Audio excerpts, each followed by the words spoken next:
buenos días, compañeros. Espero nos encontremos muy bien. Disculpen el retraso. Lo que pasa es que sí tuve aquí unos problemas con el módem en la casa y no estaba enlazando internet, pero ya lo logramos solucionar.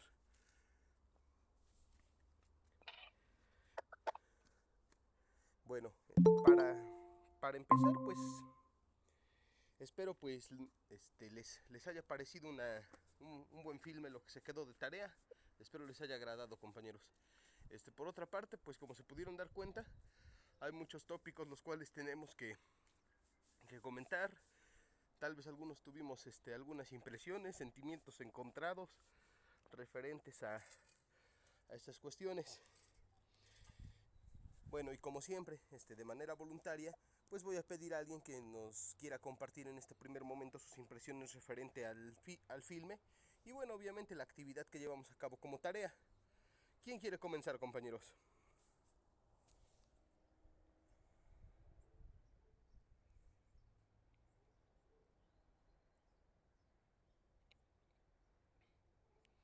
No se peleen, ¿quién dice yo?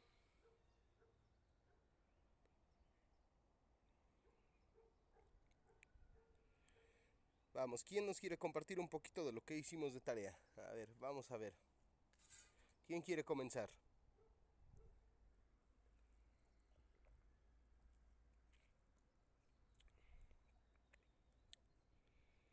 ¿Nadie?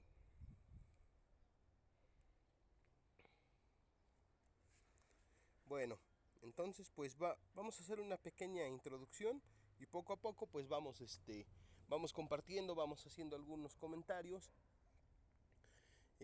referente al filme y a la tarea como tal. ¿Les parece? Sí, profe.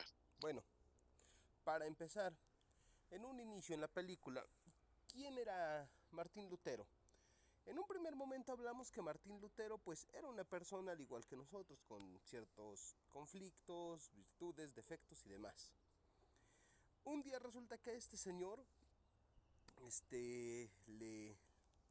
según se cuenta, creo que por allí le pega un rayo o casi le cae un rayo, no sé, se siente o se llegó a sentir un tanto asediado y él lo tomó como una señal divina, por lo cual cambia la carrera de derecho por la de clérigo. Buenos días. Buenos días, compañero. Muy buenos días, compañero. Para que nos vayamos más o menos poniendo el día, estamos comentando un poquito acerca de la actividad que se quedó pendiente como tarea. Este, Hablábamos en un inicio de Martín Lutero y cómo es que llega a las filas del clero, cómo es que él por decirlo de alguna manera, se interesa por llevar a cabo sus estudios clerigales. Entonces, al pasar esto, él decide estudiar teología, que en este caso es la ciencia sobre el estudio de la vida misma. Si nos damos cuenta, prácticamente es parte también de la filosofía. Dicho esto, él al concluir y dar su primera celebración de misa, su primera celebración eucarística, resulta que por allí tiene una serie de errores, de cuestiones que pues obviamente dejaron mucho de qué hablar en el pueblo, para lo cual pues su padre le simplemente opta por retirarse del templo y posteriormente recriminarle. Cuando Martín lo busca, le recrimina pues el hecho de que dice, yo sacrifiqué muchísimos años trabajando en las minas de carbón, quise darte una buena profesión como lo es la abogacía, tú cambiaste esto por la iglesia, aún así te apoyé y así es como lo pagas, dice, quebrantando uno de los mandamientos más importantes, honrarás a tu padre y a tu madre, dice, y en este momento yo me siento deshonrado.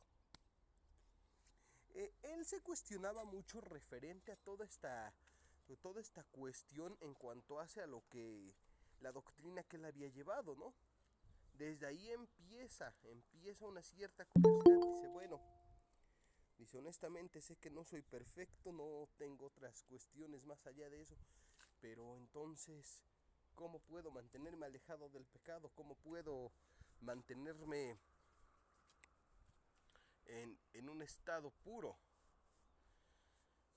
Y es aquí donde vamos a platicar dos vertientes. En una vamos a hablar de los hechos históricos que se desencadenan a través de esta película, pero también por otra parte vamos a retomar un poquito acerca de los temas de filosofía que habíamos visto con anterioridad. Y para empezar, vamos a ser muy sucintos en esto. ¿Qué es la felicidad? O sea, aquí es donde nos damos cuenta que la felicidad tal vez pueda, de manera general, definirse, que es un estado donde el ser humano se encuentra extasiado, ¿no? Se encuentra en uno de los máximos puntos de goce. Pero bueno, la felicidad en sí no va a ser el mismo concepto o la misma causa de felicidad que le genera a unos y a otros. ¿Por qué? Es algo bien sencillo, miren. Por ejemplo, si ustedes van y le preguntan a una persona con problemas de alcohol o drogas qué es la felicidad, ellos van a decir que la felicidad la definen desde el momento en el que ya tienen los insumos suficientes para poder adquirir las sustancias necesarias para poder seguir en ese estado de enajenación mental. ¿Sale? Si ustedes le preguntan a una persona adicta al trabajo, para él qué es la vida, él te va a decir que para él la vida es trabajar, trabajar, trabajar, trabajar y seguir trabajando. Si tú se lo preguntas a un religioso, él te va a decir que para él su vida es Dios. Si tú se lo preguntas a una persona dedicada a generar ingresos, a hacer dinero, él va a decir que para él la felicidad es que sus cuentas vayan saliendo bien, que éstas le vayan generando cada vez más ingresos, y así sucesivamente. Seamos simples, miren, por ejemplo, si tú le dices a un niño para él qué es la felicidad, dice, no, pues para mí la felicidad son los dulces, las caricaturas, los videojuegos, el poder estar inmerso en estos rubros durante un tiempo indefinido hasta que yo diga basta. Para mí esa puede ser mi felicidad. O mi felicidad son los paseos, es la diversión. A un niño, si tú le preguntas para ti qué es la felicidad o de qué se basa la vida, puede darte una respuesta más o menos similar a esa. Lo mismo pasaba con Martín Lutero, pero él no encontraba ese punto en el que él pudiera realmente estar feliz. ¿Por qué? Porque él sabía y él sentía que las exigencias para estar bien con Dios eran demasiadas. Él era incapaz de cumplirlas, puesto que la rajatabla daba unos preceptos bastante rígidos, estrictos. Él quería cumplir con todo, él quería ser perfecto en ese aspecto, pero no lo lograba. Entonces esto para él era algo pues prácticamente estresante, fuerte, no concebía la manera de realmente poderlo llevar a cabo. Ya dicho esto, entonces, ¿qué sucede con él? Él empieza a cuestionar esta parte. Hasta aquí, pues creo que no va habiendo dudas, ¿verdad? Alguien que nos quiera compartir alguna impresión que le haya causado la película, el filme como tal. Algo que les haya llamado la atención, que digan, ¿sabe qué, profe? A mí me llama la atención esto. O ¿sabe qué pasó esto? Algo que les, algo que les haya... Profe, ¿Adelante? a mí, Sí, adelante, algo que, compañero. sí, bueno, buenos días a todos, compañeros. Buenos días. Es- ah, a mí me llamó mucho la atención la forma en cómo el Papa, bueno, Roma, lo que es el Vaticano y todo eso, que antes eran los príncipes, manejaban la Biblia pues a su beneficio de ellos, ¿no? Porque es como, o sea, se me figuró mucho como la Constitución de México, que la manejan a su forma para tener pues al pueblo agarrado, ¿no? Ahora sí que ya les vendían las indulgencias para salvar a la gente del infierno.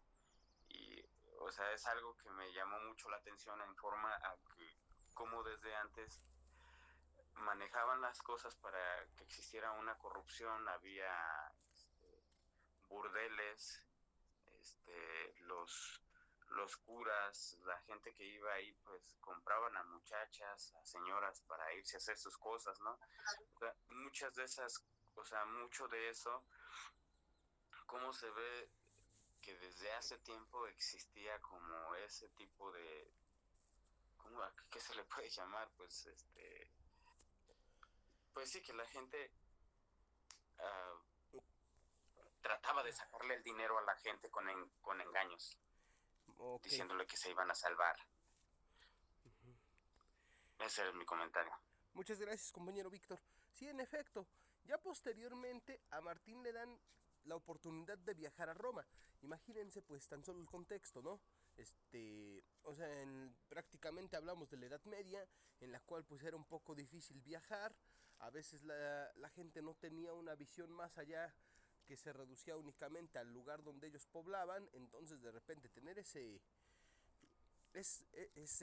como le llamaríamos comúnmente, ese chance de poder ir a otro lado, dices, ok, llegan a Roma y él precisamente de lo que comenta el compañero Víctor, se da cuenta, para empezar, que había venta prácticamente de todo. O sea, tú llegabas y te encontrabas con que había burdeles especiales para sacerdotes, con que había venta de indulgencias. Las indulgencias anteriormente, ¿qué eran? Bien sencillo, las indulgencias eran una, una especie de documento en el cual decían, o en el cual en su contenido te decía que estabas pagando porque a tu familiar se le redujeran las penas en el infierno y tuviera posteriormente acceso al cielo. O sea, orabas por tu familiar y además de eso comprabas indulgencias para que pudiera irse al cielo, para que pudiera salir del infierno. Entonces, la gente las compraba. Si actualmente a nosotros nos dicen eso, créanme que yo creo que más de uno va a decir, están locos. No, simplemente no. Y no las compramos, estoy seguro. Pero les vuelvo a decir,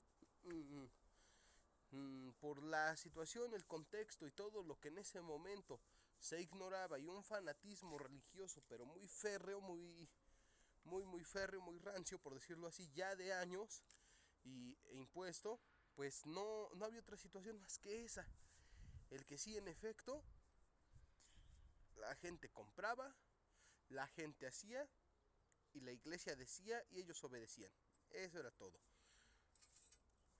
Ahora, la Biblia, obviamente estaba prohibido que se llevara algún tipo de traducción adicional no autorizada por el mismo clero. Perdón. Entonces, ¿qué sucedía Salud. en estos casos? Gracias. ¿Qué sucedía en estos casos? Pues bien simple.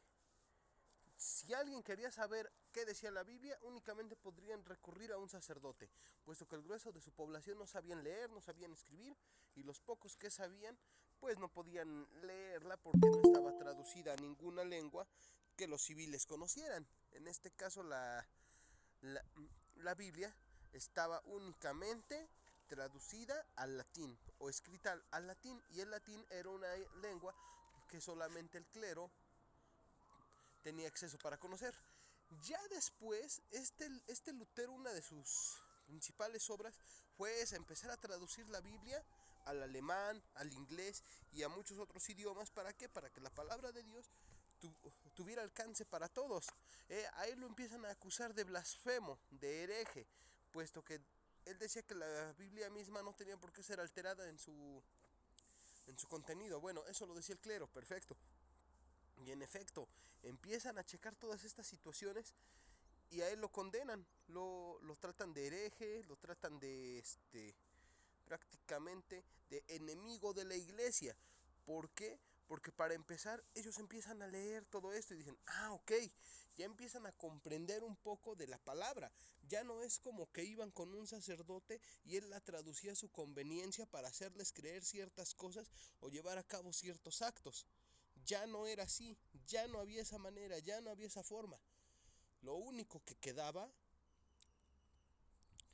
era propiamente hacer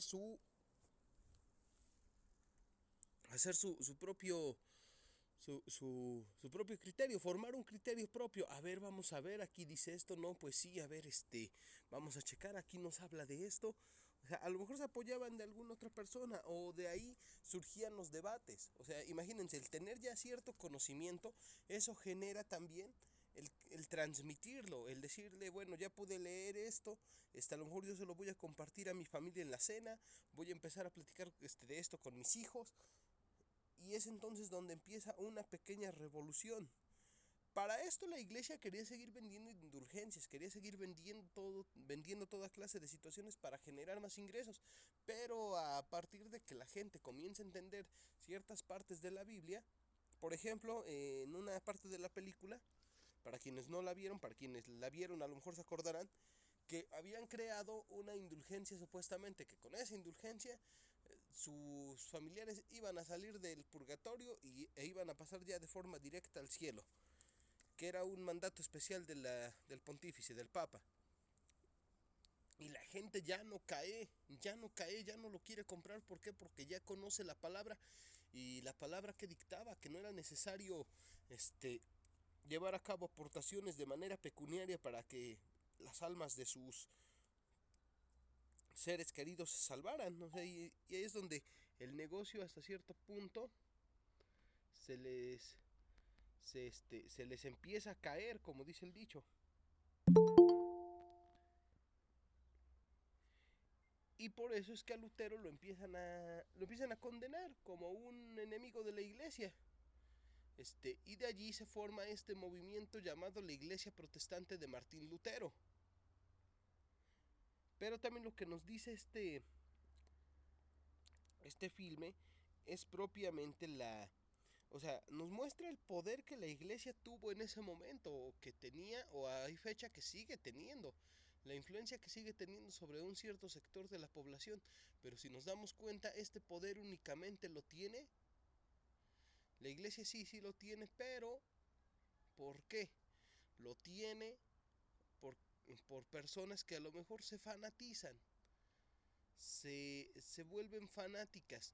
Una cosa es ser creyente y otra cosa es volverse un entero fanático y defender algo también que a veces no tiene manera de defensión. Una profesora nos decía en la carrera, a veces es complicado porque cómo defiendes lo indefendible.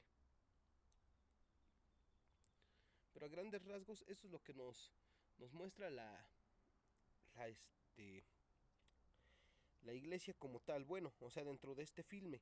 ¿Alguien más que quiera agregar algo, compañeros? Ya saben que en cualquier momento de la clase pueden pedir el uso de la voz y se les dará. ¿Alguien que quiera aportar algo a lo adicionalmente ya platicado?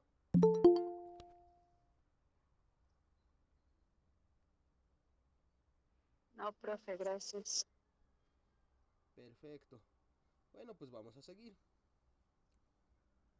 Entonces quedamos en que Lutero prácticamente es como enemigo público número uno del Vaticano. O sea, prácticamente de la Iglesia Católica se vuelve una especie de enemigo para ellos. ¿Por qué? Por el simple hecho de llevar a cabo la traducción de la Biblia, y porque precisamente la doctrina él la comienza a cambiar. Les digo, y de ahí se forma esta corriente también, por decirlo así, religiosa. No es una religión propiamente hacia Lutero, pero sí se mueve bajo otros decálogos. Bajo otros decálogos. Después, cuando pasa toda esta cuestión, de hecho Lutero ve, bueno, para los que a lo mejor sí vieron el filme, para los que no, pues lo comentamos. Lutero se termina casando con una monja. De hecho, él se termina casando, porque él ya de plano la iglesia lo deja destituido como sacerdote. Después de llevar a cabo la traducción de la Biblia, a él prácticamente lo destituyen como sacerdote. Y junto con los religiosos que lo siguieron, que en este caso también fue un grupo de monjas pertenecientes a un convento. Ya después de de toda esta cuestión, pues obviamente hubo adeptos, hubo seguidores, hubo otras corrientes creadas a partir de los, los estudios de Lutero, hubo muchas otras Profe, situaciones. Adelante. Disculpa que lo interrumpa. Sí, adelante. Hay alguien que quiere entrar a la clase. A ver, vamos a Creo que se checar. llama Aurelio. A ver, vamos a checar aquí en el grupo de WhatsApp. Vamos a ver.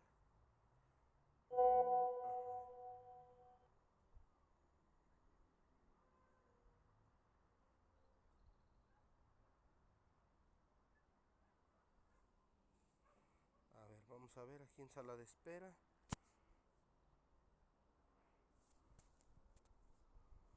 A ver,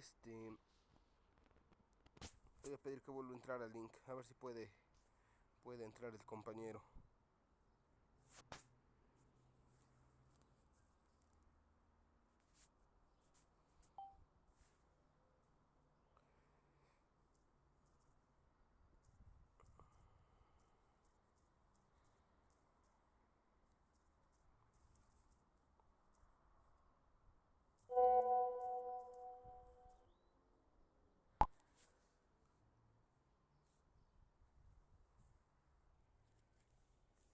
Bueno, como les iba comentando, entonces esas eran las situaciones que se iban generando a partir de toda esta cuestión. O sea, pero imagínense, o sea, todo esto empezó a raíz de un cuestionamiento y posteriormente se llevó a cabo el estudio mismo para poder determinar realmente si lo que en algún momento les fue enseñado era real, era cierto, era lo óptimo para la situación.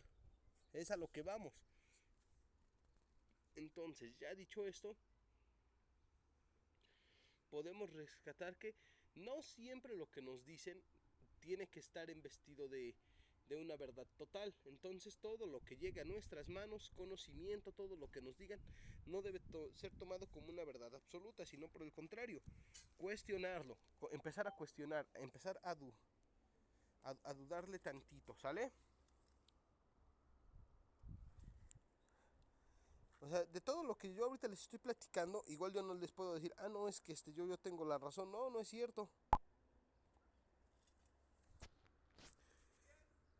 No, no les puedo decir, no, y ustedes háganme caso y lo que yo les digo es 100% cierto. Sí, a lo mejor yo lo puedo decir, pero ahora, ¿qué toca a nosotros como estudiantes? Ah, bueno, vamos a corroborar que sea cierto lo que mi catedrático me está diciendo.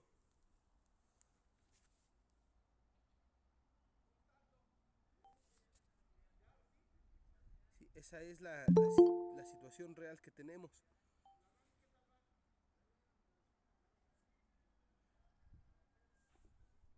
Entonces, únicamente lo que, bueno, al punto que quiero llegar es ese. En un primer momento hay que cuestionar todo lo que nos digan.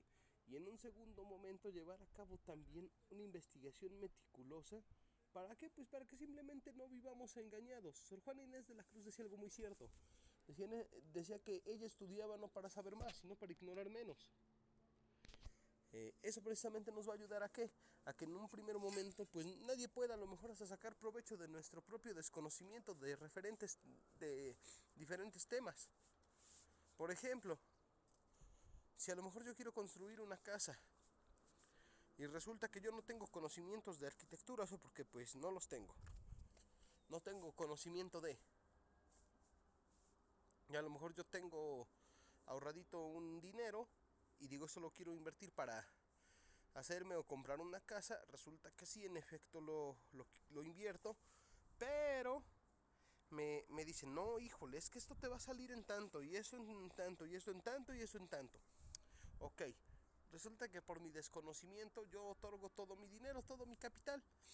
Y sí, en efecto, construyo o compro la casa y ya la tengo. Y a lo mejor me voy enterando que el inmueble no tenía ese valor o que la construcción no iba sobre ese tenor en cuanto al precio, que tal vez pagué poco menos del doble, pero que a final de cuentas sí terminé pagando mucho por algo que tenía un precio un tanto menor. Entonces, al yo tener desconocimiento de ese tema, pues lo único que pasó es que se aprovecharon de pues, prácticamente del desconocimiento que yo tenía. Si por lo menos me atrevo a documentarme un poquito en cuanto a bienes raíces, bueno, ya estoy consciente de lo que puede valer un metro cuadrado, estoy consciente de lo que es la plusvalía, voy a estar consciente también del precio de materiales y evaluar la situación que me conviene. ¿Construyo o compro? ¿Compro o construyo? ¿Qué hago primero? Bueno, si compro, pues ya la casa prácticamente está hecha. Tengo que ver más o menos en cuánto anda un inmueble de esas características en esa determinada zona. Bueno, que quiero construir. Bueno, vamos a ver. A lo mejor cuánto me cuesta el terreno, qué es lo que tengo que comprar, documentarme con algún conocido experto en la materia que sí me pueda dar una buena orientación y ya sobre ese tenor ir sacando el trabajo y saber exactamente, bueno, voy a pagar tanto, y me va a sobrar todavía un poquito de dinero, bueno, entonces ese remanente lo voy a seguir usando para ahorrar y a lo mejor lo voy a invertir en otra cosa a futuro o para mi vejez, lo que resulte, ¿no? Pero es entonces lo que debemos hacer, no todo lo que nos digan es como que irnos sobre eso, sí, es que fue eso, es que me dijeron, no, no, no, no, a ver, hay que aprender a cuestionarlo. Y si ya nos dijeron, la información es tal, o esto es así, perfecto, voy a buscar una segunda opinión, la cual me ayuda a generar un criterio y saber si lo que me dijo esta persona en efecto es real o hubo algún margen de error. O simplemente pues es la concepción propia que esa persona tiene porque ya lo ha trabajado de distinta manera. Igual no podemos decir que actúa de manera dolosa, pero lo que nos enseña este filme es a empezar a dudar referente a todo el conocimiento que llega a nuestras manos. El ponerme a investigar un poquito, a ver, vamos a ver. Me dejaron, a lo mejor un ejemplo, dices, me dejaron esto de tarea. Pues voy a comenzar a investigar, a ver de qué va. A ver, en la clase de hoy hablamos de esto. A ver, a lo mejor por ahí unos 5 minutos ya lo googleé y, sí es cierto. Pero ¿qué creen? Dicen, al profe se le pasó esto y no nos habló de esto. Entonces a lo mejor tú dices, me espero a la siguiente clase y ya dices, no, pues sí, ahora sí ya lo platicó o no lo está comentando. Dice, no lo está comentando, no lo está platicando. Entonces, esa sería la situación.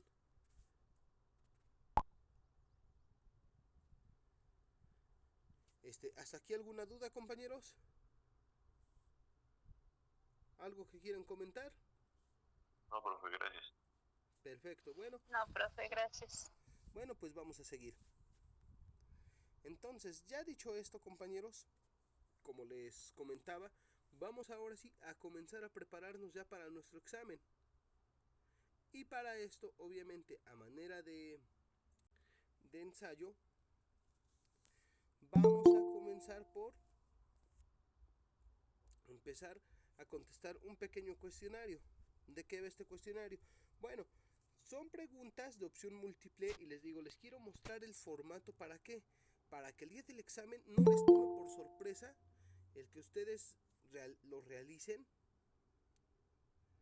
y que a lo mejor digan, híjole, no puedo, no lo voy a poder hacer o sí, pero está un poquito enredado, no lo entiendo, pues el formato de repente me está causando un poco de pues de extrañeza, algo por el estilo, algo tal vez que con lo que pudieran sentirse un poquito desencajados, pues que obviamente no sea de esa manera y que por el contrario esto les ayude a que su examen salga de la mejor manera. ¿Sale?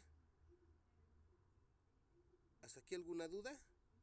¿Comentario? ¿Queja?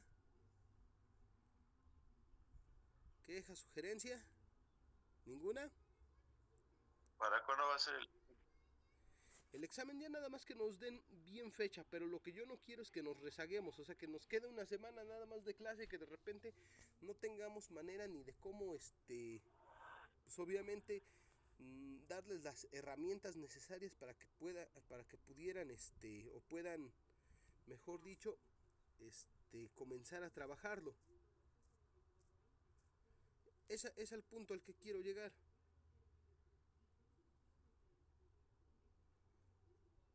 Es el punto Entonces, al que... profe, se va a hacer como Sí, miren, les voy a... la referencia al examen. Sí, miren, Les voy a explicar, va a ser algo bien fácil.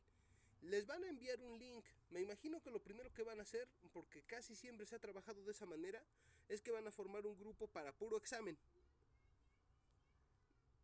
Después de eso, van a trabajar con ese formato. Van a ingresar al link, van a ir al link, van a entrar, la primera parte les va a solicitar sus datos, sus generales, nombre, estado, plantel, todo lo referente al lugar donde presentan el examen, ¿no? Ya después de eso, lo que va a pasar es que primero van a empezar con la materia de ciencias exactas o matemáticas, ¿sale? Obviamente, ya después de que contestan esa parte, ahora sí se siguen con español y ciencias sociales. Después de eso, obviamente eso también es son opciones múltiples. Pero lo que yo les recomiendo es que tratemos de leer de manera meticulosa lo que nos va pidiendo la misma prueba. Nos va a pedir ciertas situaciones y lo único que yo les puedo recomendar es que leamos con mucha atención. Es lo que yo les puedo recomendar, leer con bastante atención, tanto en ciencias exactas como en español. Leer con atención y sobre eso ir dando la respuesta de su examen. Por eso es que ahorita me interesa que conozcan el formato, por eso es que ahorita me interesa que sepan más o menos de qué va el examen, cómo va a estar, de qué manera se va a llevar a cabo. ¿Hasta aquí alguna duda, compañeros? ¿Queja, duda, sugerencia? No, profe. Bueno. ¿Nos los va a enviar por vía WhatsApp? No, ahorita yo les voy a compartir pantalla, compañeros. Nada más estoy llenando propiamente mis datos para que podamos entrar. O sea, yo lo estoy haciendo como a manera de ensayo también, como si yo estuviera contestando mi propio examen.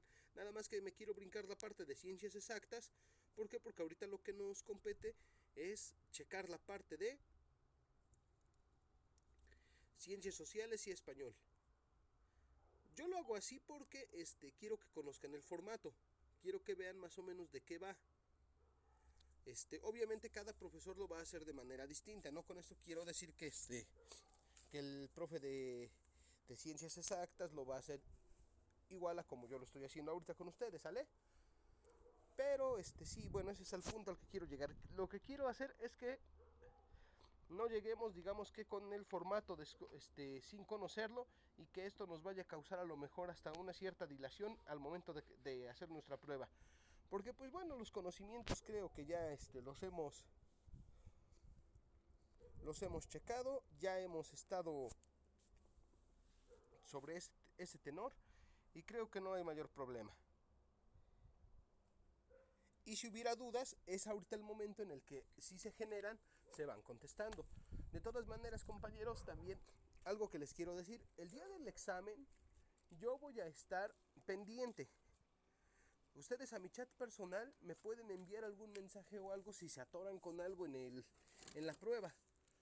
Y de alguna manera yo los orientaré para que puedan dar una respuesta correcta. No con eso quiero decir que les voy a dar la respuesta, pero así como que un pequeño recordatorio. A ver, acordémonos, ¿qué era esto? Ah, pues era esto. Entonces, ¿qué es lo que vamos a hacer? Y ya sobre eso obtener una respuesta correcta y que el resultado en el examen pues sea el más satisfactorio. ¿Hasta aquí alguna duda? ¿Duda, sugerencia? ¿Todo bien? Sí, profe. Bueno, ahora voy a empezar a compartirles pantalla.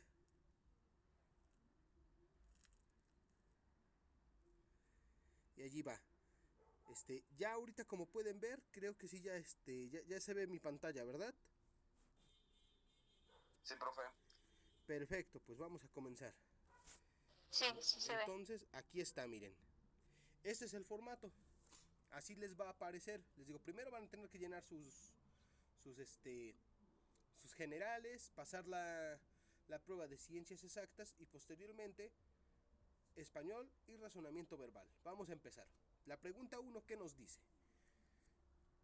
Dice así: Poner en común datos verdaderos, oportunos y recientes sobre los hechos que ocurren en el mundo y en la localidad. ¿A qué se refiere? Tenemos como inciso primero, educar, como inciso 2, persuadir, después formar opinión o informar. Vamos a ver, dice, otra vez le damos lectura, por eso les digo, es bien importante leer exactamente lo que nos dice el enunciado. Dice, poner en común datos verdaderos, oportunos y recientes sobre hechos que ocurren en el mundo y en la localidad. Educar, obviamente, pues ya tenemos una doctrina instalada.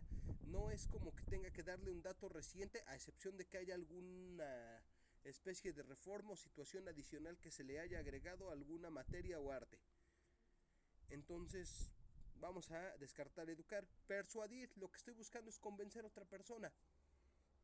Pero esto lo lograría a través de un discurso. La información tendría que ser a lo mejor sí actual, pero enfocada y encaminada a tratar de convencer a alguien. Formar opinión, aquí más bien sería invitar al receptor de la información que estoy presentando a que él mismo también interactúe con el texto. Y por otra parte, informar que conlleva que la información tenga que ser oportuna, tenga que ser actual y que busque que la persona se entere de alguna situación. Entonces nos vamos a ir con el inciso último, y en este caso sería informar, puesto que, ¿qué nos dice el enunciado? Poner en común datos verdaderos, o sea, tienen que ser verdaderos, no puedo andar informándole a la gente solamente ciencia ficción, ¿no? Entonces tienen que ser verdaderos. Oportunos, o sea, de una forma oportuna, directa, actual, que ya de nada serviría después decírselo unos días después. Tiene que la información ser actual. Oportunos y recientes sobre los hechos que ocurren en el mundo y en su localidad. Ah, perfecto. Por ejemplo, cuando se desató la pandemia, obviamente pues la información tuvo que ser oportuna en el momento, tuvo que ser actual. Entonces nos vamos con informar.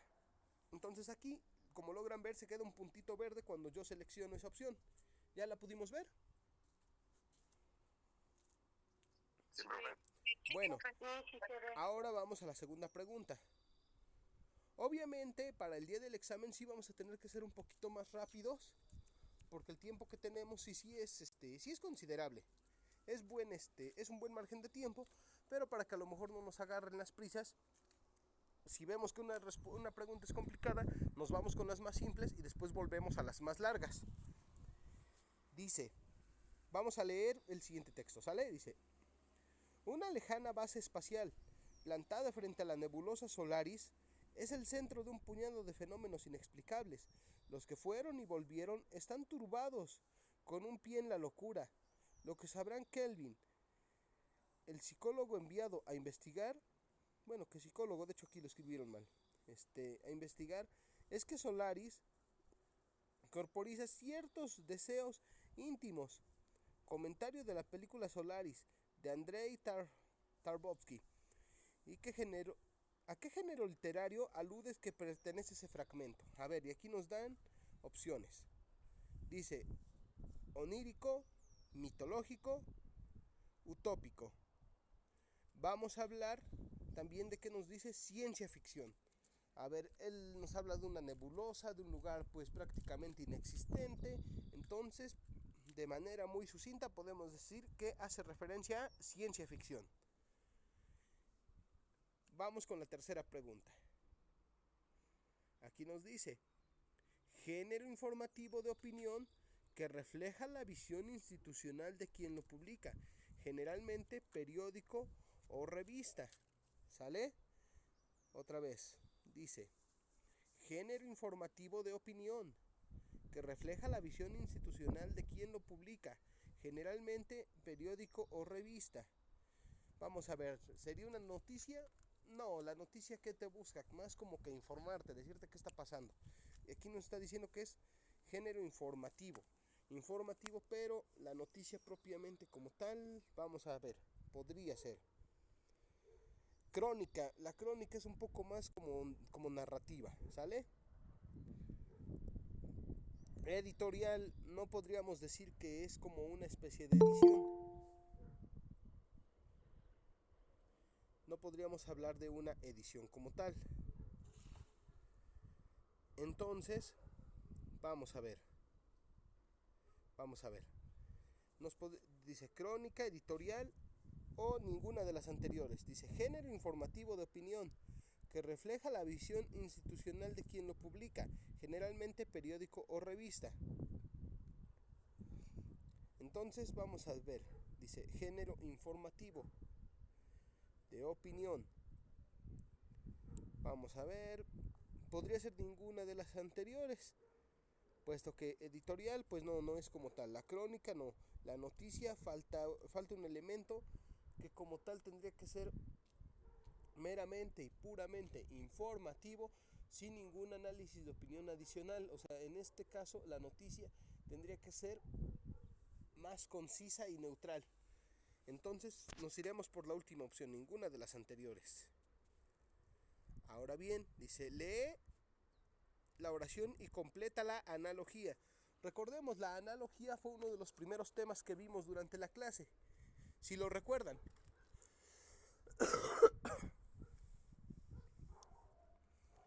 ¿Sí recuerdan que fue uno de los primeros temas que vimos? Sí. Bueno, pues vamos a comenzar. ¿De qué iba la analogía? Decíamos que era un cuadro comparativo de una cosa con otra totalmente distinta. Y la oración dice así. La pista es al bailarín, tal y como... bueno, vamos a analizar esa parte. Dice, la pista es al bailarín. O sea, ¿cuál es su lugar de trabajo del bailarín? Una pista. Entonces, el estudiante al maestro no podría ser, porque el estudiante y el maestro son personas. Y aquí lo que estamos tratando de equiparar es la zona de trabajo del bailarín con la zona de trabajo de alguna otra persona que lleva alguna actividad o oficio. El libreto, al actor. No es una herramienta de trabajo, pero no es como tal su campo. No es el lugar donde va a estar. El pincel al pintor, igual, es una herramienta. El jardín al jardinero. A ver, sí podría ser. ¿Por qué? Porque el jardinero está allí como estaría el bailarín, y su lugar de trabajo sería el jardín. Así como para el bailarín sería la pista de baile. Entonces nos iremos con una equiparación totalmente distinta, pero a su vez relacionada en cuanto a los lugares donde deben laborar ambos. Vamos a decir que entonces el jardín es al jardinero. Muy bien, vamos a ver. Dice, la número 5 dice, señala la opción que complete correctamente el enunciado. Decía, sus discursos en la tribuna se caracterizaban por una...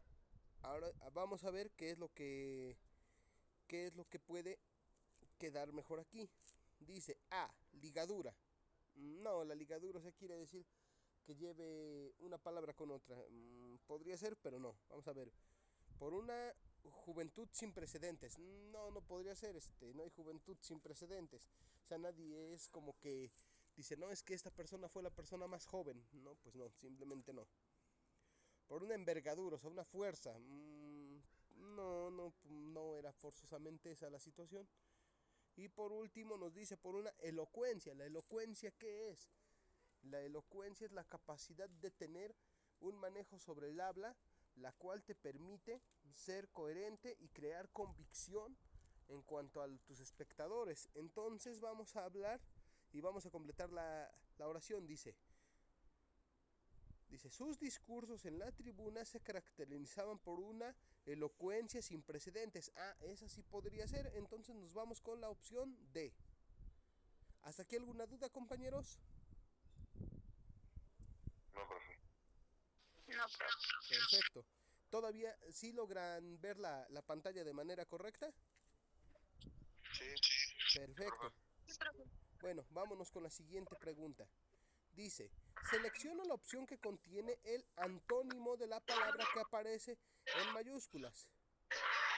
Dice, el camino hacia el éxito a veces es inasequible. Bueno, ¿qué es inasequible para empezar?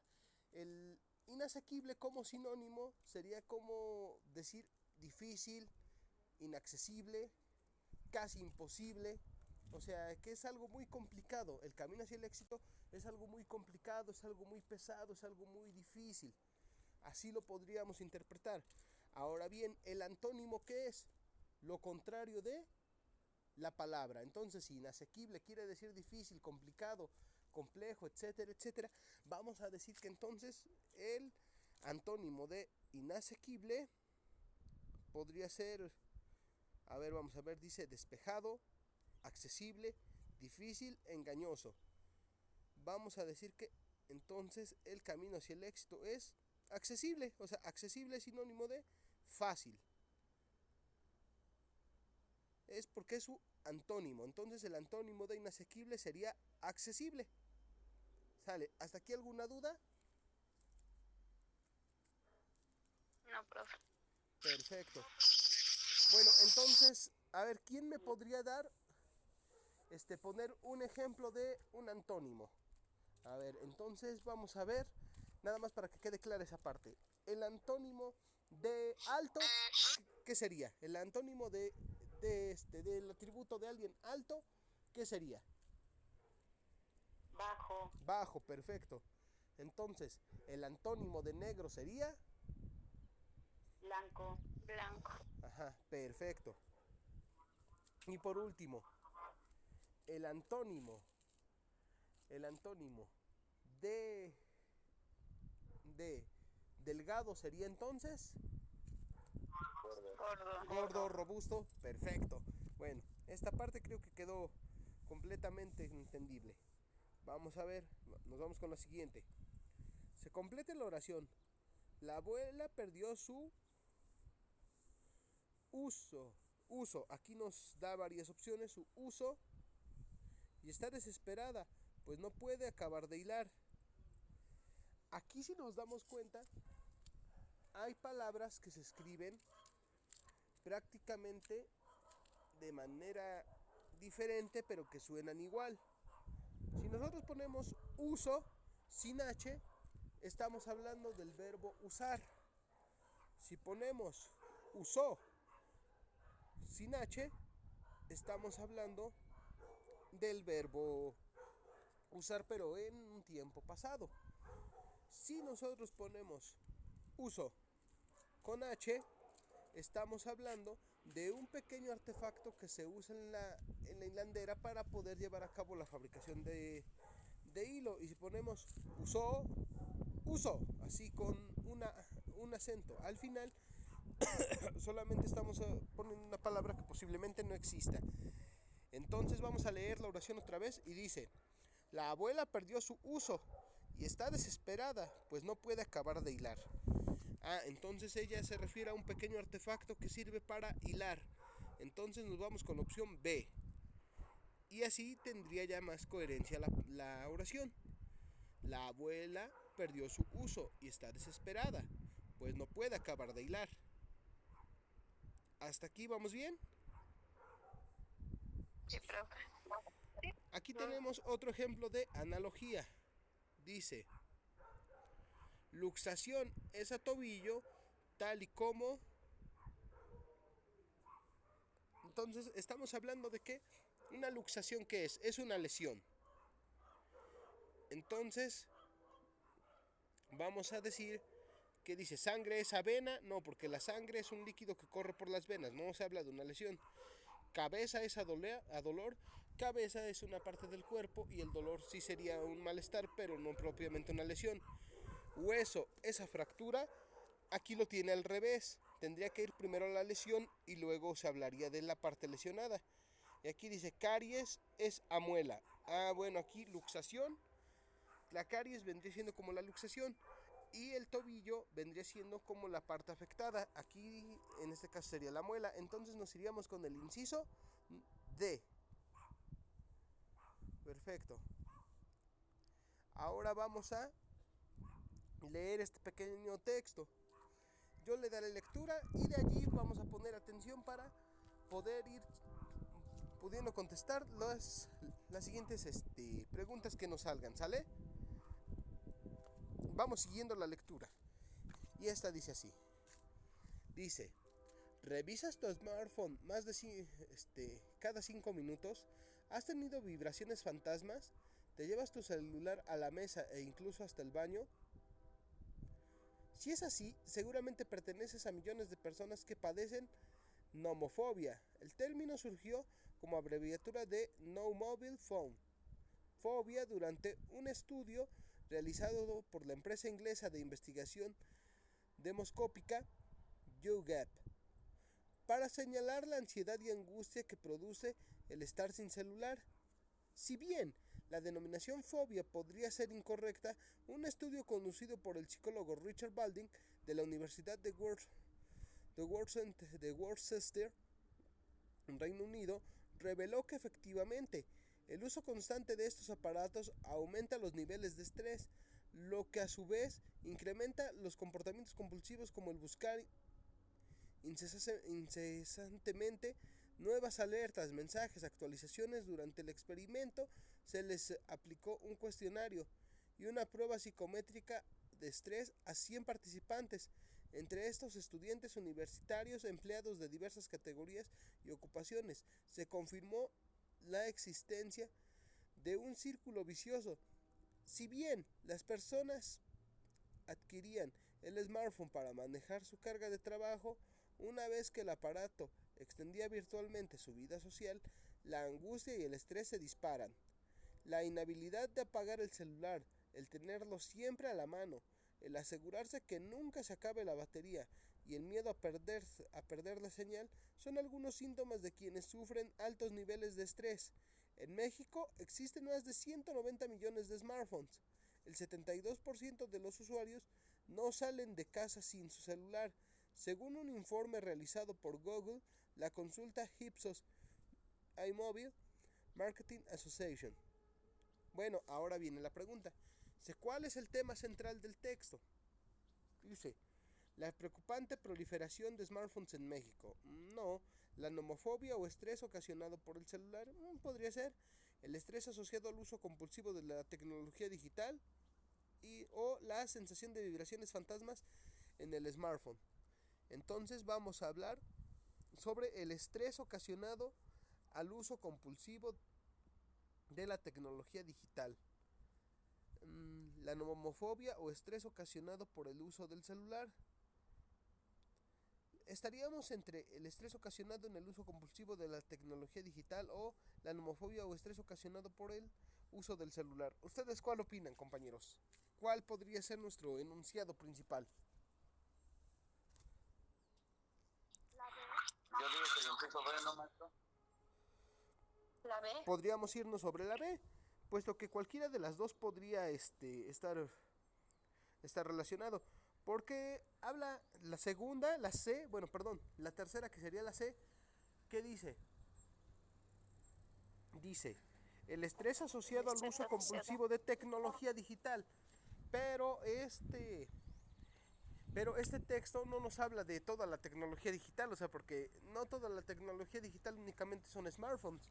Podríamos hablar también de los ordenadores computacionales, ya sean portátiles o de escritorio. Podríamos hablar igual de la interacción que tenemos con las pantallas inteligentes, en este caso con un Smart TV, etcétera, etcétera. Entonces nos vamos por la letra B. Ahora bien, dice, determine la idea principal del texto. Vamos a ver, dice, el 72% de los individuos jamás olvida salir sin su celular en México. No. Quienes usan smartphone buscan que este registre nuevos mensajes. No.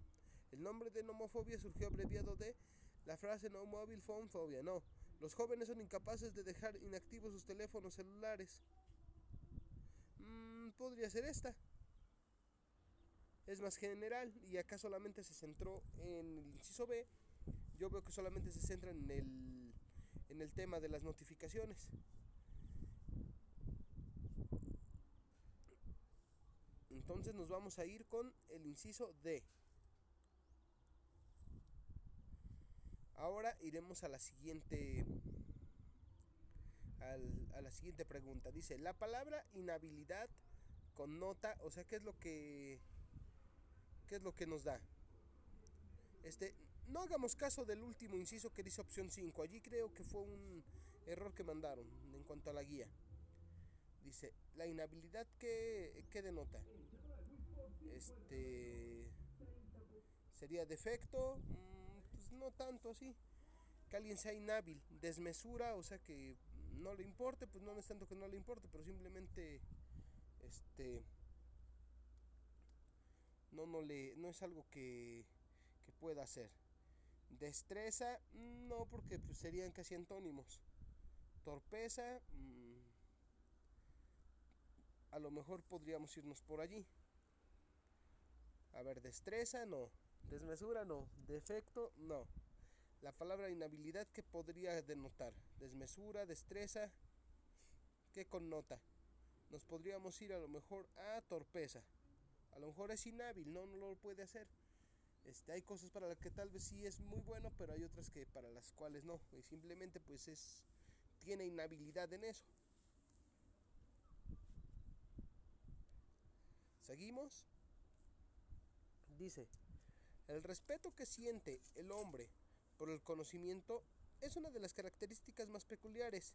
En el latín conocimiento se dice ciencia, y ciencia llegó a ser el nombre de la clase de conocimiento más respetable.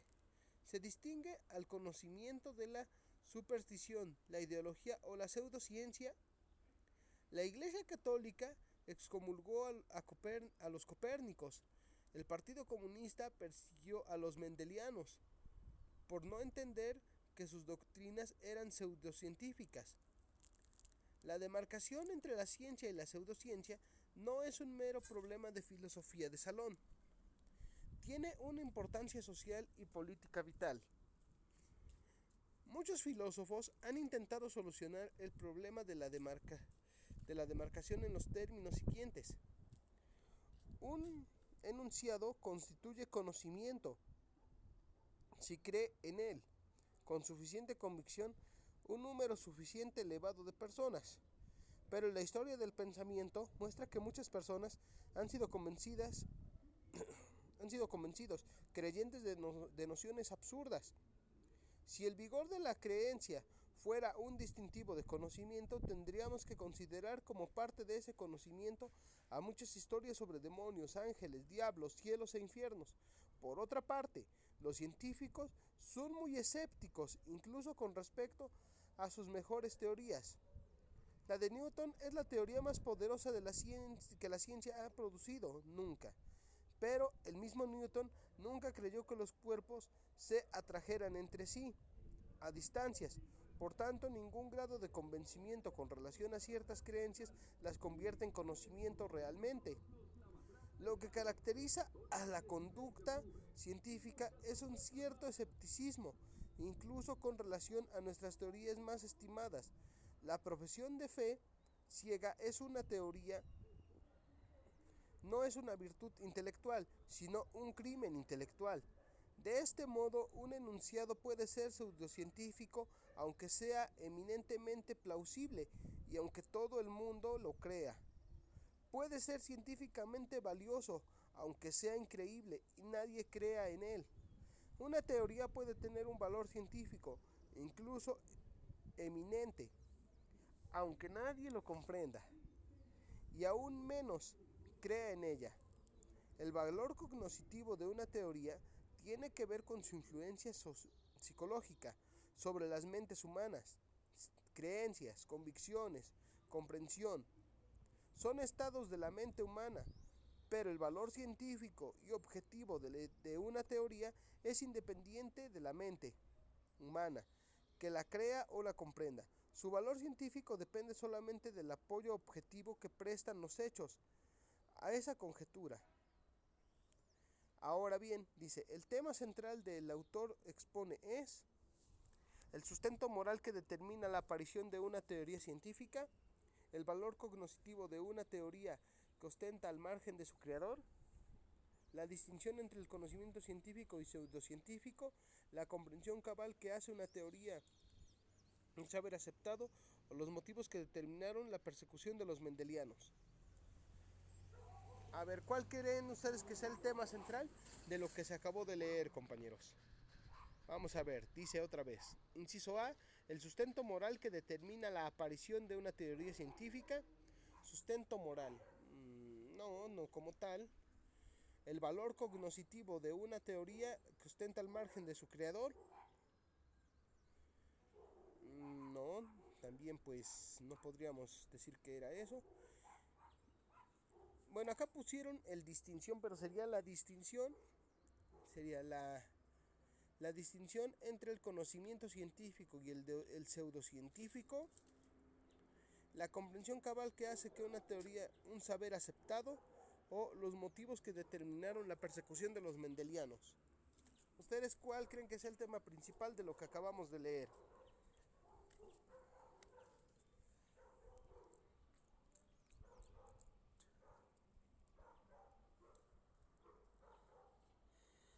¿Quién gusta participar, compañeros? El inciso C, ¿no, profe? A ver, vamos a darle lectura. ¿Qué nos dice el inciso C? La distinción entre el conocimiento científico y pseudocientífico. Perfecto. Sí, porque ¿de qué nos habla? A ver, dice, vamos a ver. El conocimiento científico parte o se da por cierto a partir de hechos, a partir de cosas 100% comprobables. Y el pseudocientífico prácticamente es por un postulado, un enunciado, pero que este en sí carece propiamente de una comprobación verídica. Entonces vamos a irnos con el inciso C. Ahora vamos con la siguiente pregunta. Dice, el texto, la expresión filosofía de salón, alude a una actividad. A ver, cuando dijo filosofía de salón, ¿qué dice? Relevante para la sociedad en la cual se desarrolla. Podría ser, pero no sé. A ver, vamos a seguir leyendo. Tengo mis dudas. Dice, de tipo pseudocientífico y arbitrariamente dependiente. No. Intelectual, que cuenta con un estatus social elevado. No. Eminentemente objetiva, que es aceptada por todos. No. Puramente reflexiva y sin ninguna aplicación práctica. Podría ser. Sí, por eso de allí el término filosofía de salón. ¿Por qué? Porque dice puramente reflexiva, o sea, lo están reflexionando, lo están diciendo, y sin ninguna aplicación práctica. Ajá, a eso se refiere filosofía de salón, que solo se está llevando a cabo el estudio allí dentro, pero que en ningún momento se está llevando una aplicación real a campo con la cual pueda comprobarse. Entonces la expresión filosofía de salón hace alusión a que es puramente reflexiva y sin ninguna aplicación práctica. Nos quedaríamos con el inciso E. Vamos con la siguiente pregunta. Dice, si tanto la ciencia como la pseudociencia fueran aceptadas masivamente y determinaran un influjo en la mente de quienes la aceptan, probablemente, ¿qué es lo que podría pasar? A ver, vamos a leer. Dice, si tanto la ciencia como la pseudociencia fueran aceptadas masivamente, determinarían un flujo en la mente de quienes la aceptan. Probablemente, ¿qué es lo que podría pasar? Vamos a ver. El método científico sería insoslayable para creer en algo. Newton habría tenido más razones para dudar de su teoría. El apoyo objetivo en la evidencia fáctica sería inevitable. Se superaría la confirmación a partir de los hechos reales. El deslinde entre una y otra sería sumamente impreciso. Podríamos decirlo así, o sea, el deslinde entre una y otra sería impreciso. ¿Por qué? Porque se aceptarían de la misma manera. Y entonces, ¿de qué forma las separas? Entonces sería el deslinde entre una y otra sería sumamente impreciso. ¿Y dónde podrías poner a la ciencia y a dónde a la pseudociencia si las dos serían aceptadas de manera equitativa? Entonces yo diría que sería el inciso E. ¿Alguien más tiene una opinión diferente, compañeros?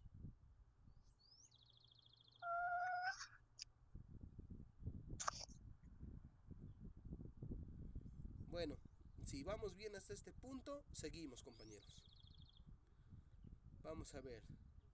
La siguiente pregunta nos dice, indica cuál de las siguientes opciones usa correctamente las mayúsculas. Vamos a ver aquí. Dice, no encontró a su príncipe azul. La regla de las mayúsculas, ¿qué nos dice? Que obviamente la mayúscula se usa al principio y en nombres propios. No, bueno, es el principio de la oración, hasta ahí está bien. Encontró a su príncipe azul. Azul no es un nombre propio. En algunos casos podría ser que sí, pero aquí no se refiere a una persona que tenga ese nombre. Entonces queda descartado el inciso A. Llegamos a Madrid. Madrid sí es un nombre propio porque estamos hablando de un lugar. A la estación de Atocha. Atocha también es un nombre propio. Y las mayúsculas que se usaron están al principio. Las que se usaron en Madrid y Atocha también están bien. ¿Por qué? Porque hablamos de nombres propios, porque son ciudades. o municipios. Dice, les habían dado una tierra árida. Les está bien porque se fue inicial, pero tierra como tal, solo que nos refiriéramos a todo el planeta y aquí dice tierra árida. O sea, se refiere a una condición del suelo, entonces no. Aquí nos aplicó bien. Los planetas Venus, Tierra y Saturno. Dice, los planetas Venus, Tierra y Saturno. Aquí casi la aplicaron bien, pero ¿qué creen? Después de los planetas, la P mayúscula no iba. No tenía razón de ser. Entonces, vamos a decir que la forma correcta en donde sí se emplearon las mayúsculas de manera adecuada es en el inciso B. ¿Hasta aquí alguna opinión diferente, compañeros? No, ninguna. Bueno, vamos a seguir.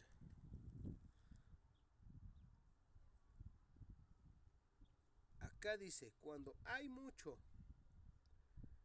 Acá dice, la forma de decir tránsito. A ver, aquí vamos a ver, dice tránsito, tránsito, tránsito, tránsito y tránsito. ¿Sale? Entonces, la forma en la que se acentúa, si podemos darnos cuenta, va a darle un sentido a la oración totalmente distinto. Entonces, sería tránsito cuando hay mucho tránsito. Y debo ir por el camino que mi hermano transitó ayer. Entonces, lo correcto sería tránsito, o sea, donde no tengo un acento que diga tránsito. Entonces, tránsito sería sin acento. Vamos a buscar. Ahí se ve que es la B, ¿no, profesor? A ver, vamos a ver en la B. Dice, tránsito cuando hay mucho tránsito. Y debo ir por el camino que mi hermano transitó ayer. Transitó ayer. Podría ser. A ver, esto sí se los voy a encargar a ustedes. Me van a buscar de manera rápida. Lo vamos a googlear. Tránsito, pero con C. Acá hace referencia el tránsito, pero escrito tránsito, pero con la letra C.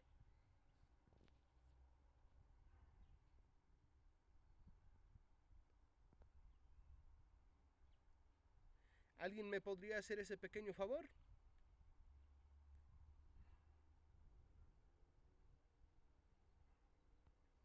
Tránsito con C, erróneo. Error ortográfico.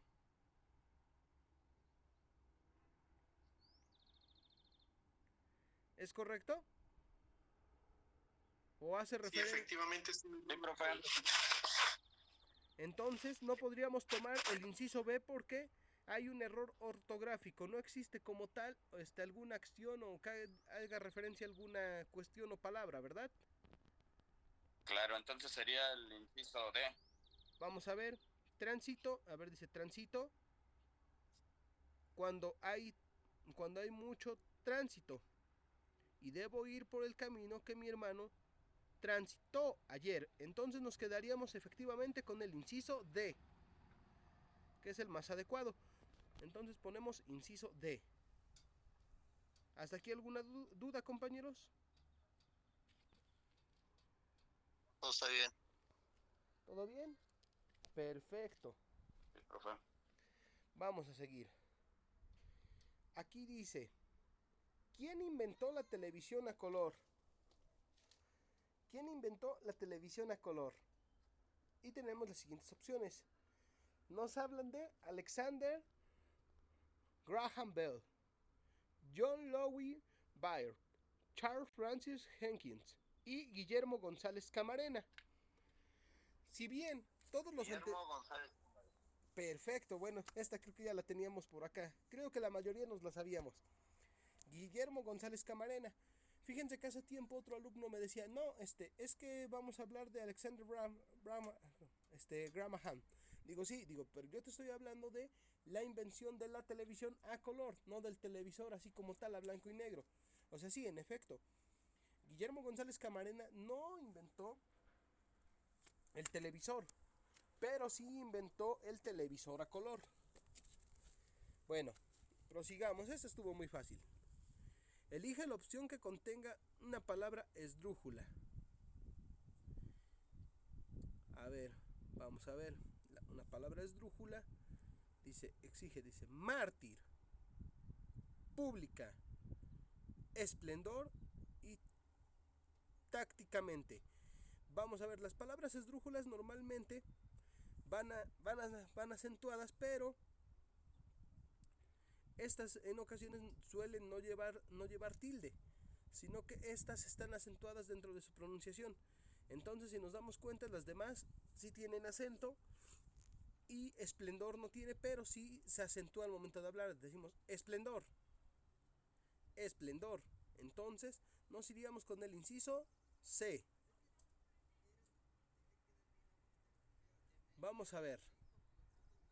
Dice, indica la oración que lleva acento diacrítico. Está llena de gente vestida de fiesta. No ha sido fácil. Le llevo un café a la reunión. Él prefiere té, lo sé. Está llena de gente vestida de fiesta. No ha sido fácil. No ha sido fácil. Le llevo un café a la reunión. Él prefiere té, lo sé. Aquí vamos a ver, entonces, ¿qué es el acento diacrítico? ¿Alguien tiene a la mano su buscador?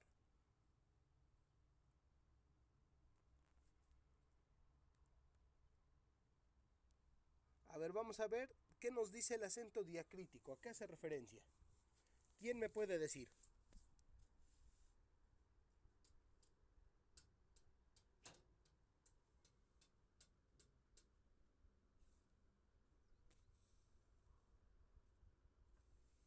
¿Nadie?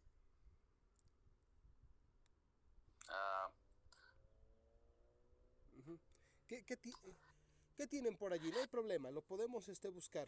¿Qué es el acento diacrítico? Pues el diacrítico es el acento que no se escribe, ¿no, profe? A ver, vámonos sobre eso, exacto. Entonces vamos a ver. Está lleno, no ha sido fácil, entonces sería el inciso B. El inciso es B, ¿no? B, perfecto. Vámonos sobre eso.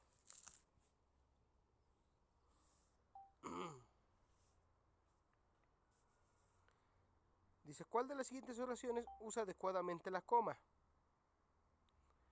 Y dice así. Dice, Pilar tenía el pelo castaño y los ojos azules. A ver, vamos con otra oración. Una cara suave, sensible, acogedora. Pedro la sujetó por la cintura y atrajo hacia sí. Pilar, tú eres la mujer que me conviene. A ver, vamos a ver, dice. Pilar tenía, vamos a decir que la coma también se va a emplear para crear ciertas pausas.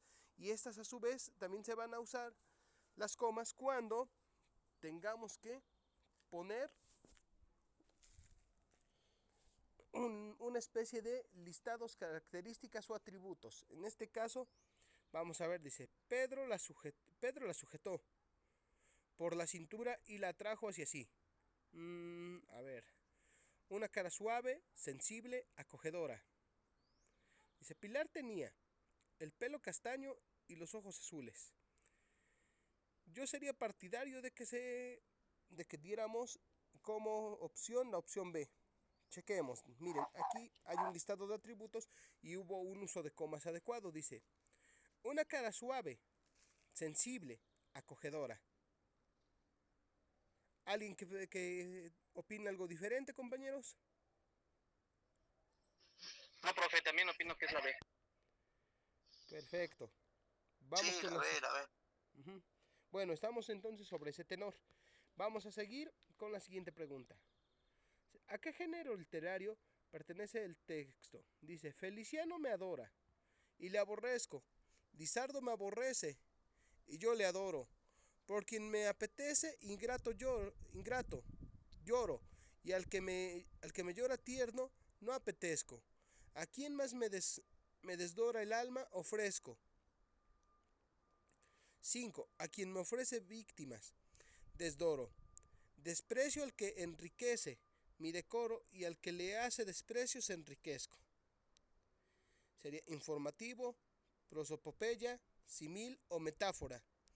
En este caso, estamos, digamos, hablando de una prosopopeya. Es un texto literario perteneciente a la poesía. Y entonces nos vamos con el inciso B.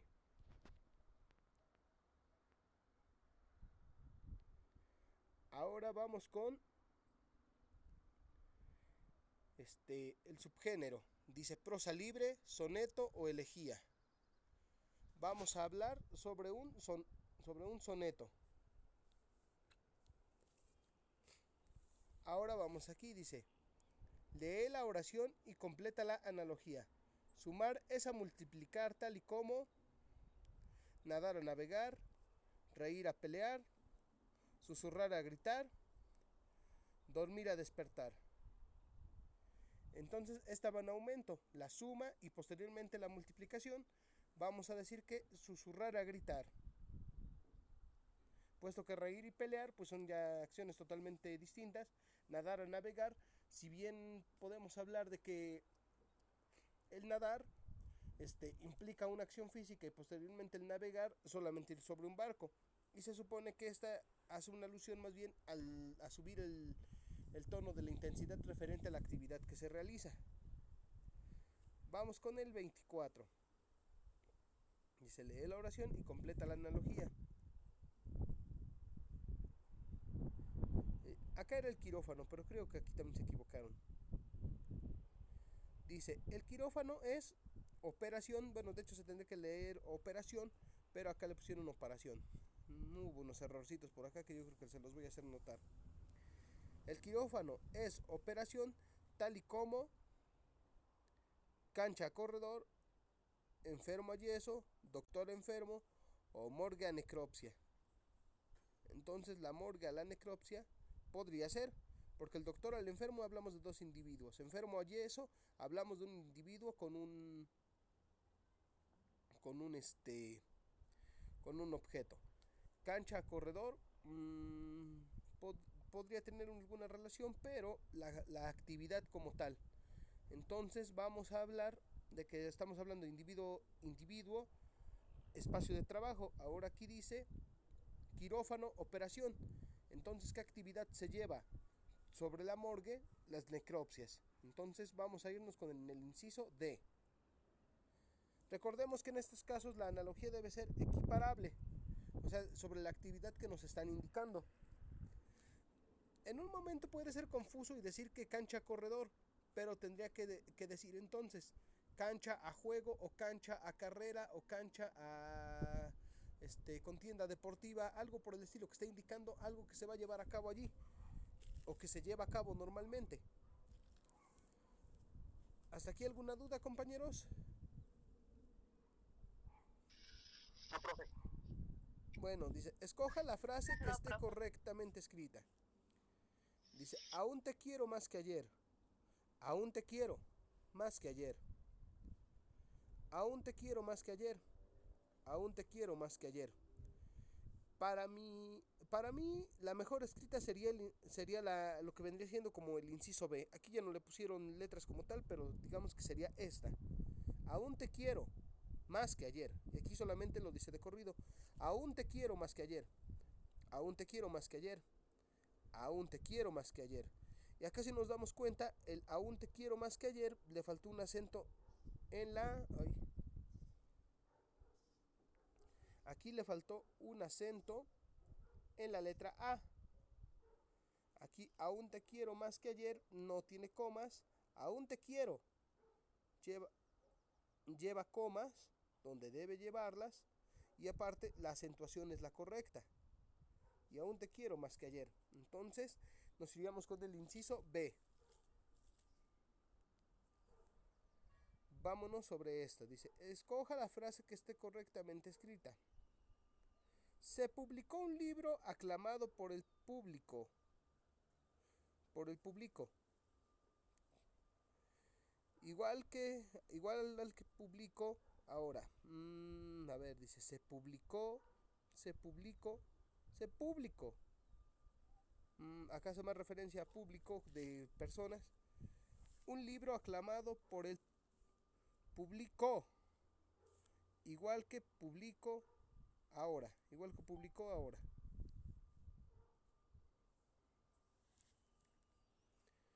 Se publicó un libro aclamado por el público, igual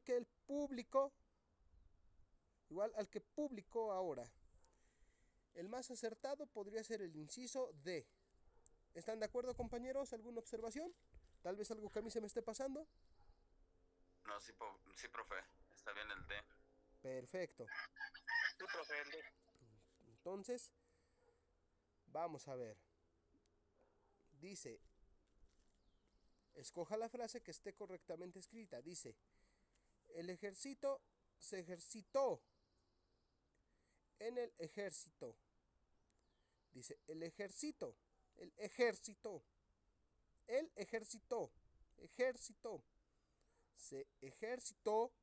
en el ejército. El ejército, él se ejercitó en el ejército. Él se ejercitó en el ejército. Él se ejercitó en el ejército. Entonces aquí también yo sería partidario de irnos sobre el inciso D. Por el tema de la acentuación. De hecho, les recomiendo bastante el día del examen hacer este tipo de ejercicios para que les pueda ayudar. Y de esta manera, pues no es tan complicado irlo contestando. Y aparte el tiempo Una pregunta, profe. Sí. Disculpe, ¿cuánto tiempo nos dan para realizar el examen y más o menos cuántas preguntas son? Mira, pues me parece que les dan como 4 horas. A veces les dan un poco más de tiempo por algunas situaciones, ya sea que se va el internet, a veces está lenta la conexión, o sea, como que hay bastantes pautas para que puedan concluir de manera satisfactoria y en tiempo su examen. Si a veces ha habido personas que se les ha complicado conectarse, ya sea que porque se fue el internet o porque los lugares donde viven, pues a veces la señal es muy baja. Entonces, sí hay bastantes situaciones con las que les pueden echar la mano. Nada más que eso sí, compañeros, yo les invito a que el día del examen, si tienen alguna cuestión técnica, se la hagan saber también a los directivos. ¿Por qué? Porque en este caso ellos les pueden ir echando la mano. ¿Sabes qué? A lo mejor no te pudiste conectar, no hay problema, te esperamos, vemos cómo le hacemos. Pero sí, eso sí, lo que requiero es que estemos en una comunicación constante. ¿Para qué? Pues para que obviamente estas situaciones no nos vayan a apremiar, que no nos vayan a hacer perjudiciales. O sea, si hay alguna preguntas son? Preguntas, si mal no recuerdo, por materia son alrededor de 100 y tantas. Pero no se preocupen, miren, como se pueden dar cuenta, son fáciles de contestar. No es como que algo que digas, híjole, tengo que empezar a hacer operaciones ahorita o hacer algo. Si se dan cuenta, tiene como prácticamente menos de una hora que nosotros empezamos con esto. Y vean, ya estamos hasta el inciso 27. Y eso porque las vamos todavía como que medio comentando y eso. Pero si se dan cuenta, es casi pura reflexión. Es reflexión pura y sentido común lo que nos pide el examen en esta materia. O sea, no es tan complejo como podría pensarse. Y de todas maneras, si algo se les llega a atorar, saben que me pueden mandar un mensaje en ese momento y yo les puedo echar la mano. ¿Sale? Vamos a hacer algo. Las dudas que tengan no las van a subir al grupo, porque si no, con el tema de las tareas, se va a saturar. Si hay dudas, me las mandan al chat personal con una captura de pantalla para la pregunta que es. Digan, es esta pregunta, profe, y ya la voy checando y entre los dos damos con la respuesta y nos vamos así, pam, para que igual, pues no se nos complique. ¿Sale? Profe, entonces, ¿nosotros vamos a poder hacer uso de nuestros dispositivos? Sí, porque obviamente el examen les va a llegar a sus dispositivos. Los van a agregar en un grupo y en ese grupo se va a subir una liga y en esa liga está el examen. Ok, no es como el de cara a cara, ¿no? No, no, ahí sí está complicado, como el que les aplican a los profesores ahora en el magisterio, cuando hacen su examen ya sea por horas o por una plaza. No, allí sí está muy, bueno, con el perdón de la expresión, pero sí está muy cañón. Mi hermana de hecho hizo el examen el año pasado y no, sí me tocó ver cómo estuvo ahí padeciendo, o sea, de plano ella sí dijo, me voy a encerrar, por favor que nadie vaya a tocar o entrar o a hacer algún ruido, porque si no, lo que sucede en estos casos es que por ahí si perciben la presencia de alguien más, simplemente la plataforma ellos se la cierran y ya no les dejan continuar. No, ahí sí está muy denso. Aquí fíjense que si algo me gustó fue que dejaron como que a libre albedrío la situación. O sea, tú como alumno sabes lo que haces. Sabes lo que sí conoces y lo que no. Y a veces, aunque todo lo vayas consultando en el ordenador, no siempre te va a dar la respuesta correcta. Entonces, sobre lo que ya se estudió, ya sabes, ya conoces. Y vas a ver, tú solito vas contestando el examen. Y hasta dices, no hay problema. Cuando te das cuenta, ya esto lo terminaste. ¿Sale? Muy bien, gracias. No hay de qué, compañeros. Miren, Gracias. son 10:45. Les dejo esos 15 minutos ya para que terminen ahorita de checar algunas cuestiones que tengan para su clase de ciencias exactas. Y proseguimos con este ejercicio en la siguiente clase. ¿Les parece? Sí, muchas Muy bien, gracias. profe. Sí, profe, muchas gracias. Y bueno, referente a la tarea, lo que vamos a lo que va a quedar como pendiente es otro pequeño filme. Este filme es mexicano y a lo mejor algunos ya lo vieron. Se llama Un Mundo Maravilloso. No sé No la he visto. no sé si ubican a este actor, a Damián Alcázar. Sí, Sí, profe. él sí. Bueno, el famoso Benny de la película del infierno. Sí. Pues es con este actor con quien es este filme. Así se llama, Un Mundo Maravilloso. Y sobre lo que vamos a hacer es nada más de igual manera. Se los dejo a libre criterio, ya sea que quieran hacer un mapa mental, un cuadro sinóptico, un resumen, un pequeño análisis, pero lo que requiero es que veamos el filme, ¿sale? Les voy a mandar el link para que puedan ver la película, y les digo, así se llama, Un Mundo Maravilloso, y esa va a ser nuestra tarea de la siguiente sesión. Y vamos a seguir con este pequeño ejercicio, ¿para qué? Para que pues obviamente ya vayamos un poco más encaminados referentes a la prueba y pues esta pueda ser presentada de manera satisfactoria, compañeros. Sin más por el momento, pues yo me despido de ustedes y les deseo que tengan de igual manera un excelente fin de semana. Gracias, profe. Gracias, profe, igualmente. Bueno, compañeros, nos estamos saludando. Que tengan un bonito fin de semana. Gracias a todos. Profe, una pregunta. Sí, ¿qué pasó? Voy a repasar ese cuestionario y si tenemos alguna pregunta, entonces le podemos mandar un texto a su chat personal. Si gustan. Sí, miren, de hecho, ese cuestionario, el que les estoy mostrando, viene muy similar al examen. Es muy parecido, entonces no va a haber mayor problema. Pero si llegara a haber alguna duda, sin problema, me van diciendo y lo vamos checando. Les digo que la ventaja también es que viene por incisos, o sea, como que ya nada más es casi puro sentido común. Dices, a ver, viene esto así y así, lo leo rápido, pam, sí, es esta, vámonos. Porque si fueran respuestas abiertas, sí sería como que más tardado el poderlo contestar. Pero sí, cualquier duda estamos al pendiente. Muchas gracias, profe. Bueno, Bonito fin de semana. bonito fin de semana y no hay de qué. Gracias a ustedes por su asistencia, compañeros. Nos estamos saludando el próximo sábado. Gracias. Hasta luego, profesor. Hasta luego, compañeros. Gracias. Gracias a ustedes, compañeros. Nos saludamos el próximo fin. Gracias, profe. Gracias a todos.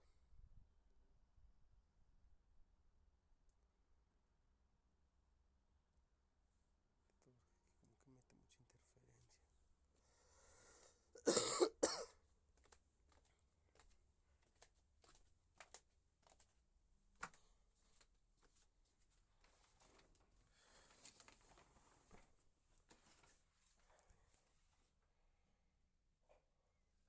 Olija, ¿quieres que te caliente yo una tortilla para que te eches un taco rápido? ¿Qué? No, pues sí, obviamente, pero... ¿Qué pasó, mi viejo? ¿Qué?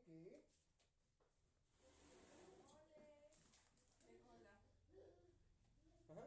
Creo que dice, te quiere decir hola y dice hola. Ajá, ya va hablando más.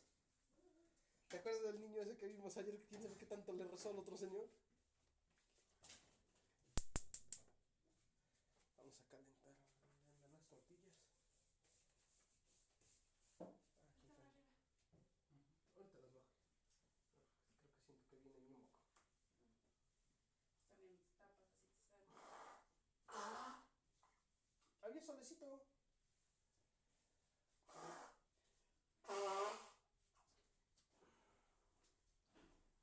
Luego no sé, creo que se sale el agua, mira. ¿De dónde se sale el agua? No, eso no es para jugar, eso es para que hagas tu caca. Ya se lo expliqué. ¿Quieres hacer tu caca? ¿Sí quieres hacer tu caca? ¿Sí, mamá? ¿Quieres hacer tu popó? ¿Sí?